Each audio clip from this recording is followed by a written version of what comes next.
Let's see how to download and install Snapchat app on your MacBook. It's actually very easy. First turn on the Wi-Fi and then open the browser you usually use. I just open Safari, you can use any browser. Click the search and just type Snapchat and search and open the download and click login to chat.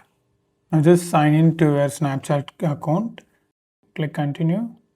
Next, enter the password and next. Okay, I just verified the account. Now click agree and continue.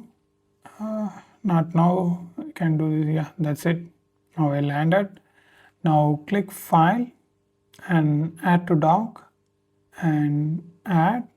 I just close this browser, we don't need this anymore.